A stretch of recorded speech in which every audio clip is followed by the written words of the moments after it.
دوستو، جیسا کہ آپ جانتے ہی ہوں گے کہ بہت سے لوگوں دوارا کہا جاتا ہے محرم کے مہینے میں شادی نہیں کرنا چاہیے، کیونکہ ایسے لوگ محرم کے مہینے کو شادی کے لحاظ سے منحوس مانتے ہیں۔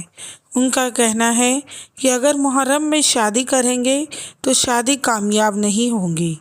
اس کے علاوہ بہت سے لوگ ایسے ہیں جو کہتے ہیں کہ محرم کے مہینے میں حضرت امام حسین شہید ہوئے تھے، لہٰذا ہمیں اس مہینے میں شادی نہیں کرنی چاہیے۔ تو آئیے جانتے ہیں محرم میں شادی کرنا جائز ہے یا نہیں۔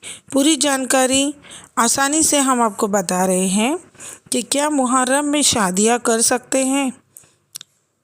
محرم ہو یا رمضان، جتنے مہینے ہیں سب میں شادی کرنا جائز ہے۔ اعلیٰ حضرت سے پوچھا گیا کہ محرم میں شادی کرنا جائز ہے یا نہیں، تو آپ نے فرمایا کسی بھی مہینے میں شادی کرنا منع نہیں ہے۔ دوستو، اس بات کا خاص خیال رکھیں کہ اسلام میں کوئی بھی مہینہ منحوس نہیں ہوتا، اور رہی بات محرم میں شادی کرنے کی، تو آپ آرام سے بغیر کسی پرابلم کے محرم میں شادی کر سکتے ہیں۔ اسلام کسی بھی مہینے میں شادی کرنے سے منع نہیں کرتا، آپ جس مہینے میں چاہیں شادی کر سکتے ہیں۔ اگر آپ ایک مسلمان ہیں تو آپ کو کسی بھی مہینے کو منحوس نہیں ماننا چاہیے۔ کچھ لوگ کہتے ہیں کہ محرم کے مہینے میں شادی کرنا جائز تو ہے لیکن مکروہ ہے، لیکن ایسا کچھ بھی نہیں ہے۔ میں پوچھتی ہوں کہ بتاؤ کہاں پر لکھا ہے کہ محرم میں شادی کرنا ناجائز ہے، کیونکہ کہیں یہ نہیں کہا گیا ہے کہ محرم کے مہینے میں شادی نہیں کرنا چاہیے۔ لہٰذا ہمیں فالتو کسی کی سنی سنائی باتوں پر بھروسہ نہیں کرنا چاہیے۔ ہمیں علم دین حاصل کرنا چاہیے۔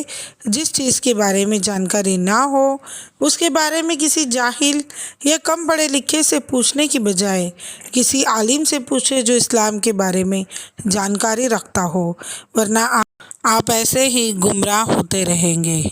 اب اگر کوئی یہ کہے کہ اس مہینے میں حضرت امام حسین کی شہادت ہوئی تھی، لہٰذا اس مہینے میں ہمیں شادی نہیں کرنا چاہیے، تو ان کے لیے میں کہنا چاہتی ہوں کہ اس میں کوئی شک نہیں کہ امام حسین کی شہادت اتہاس میں بہت بڑی شہادت تھی۔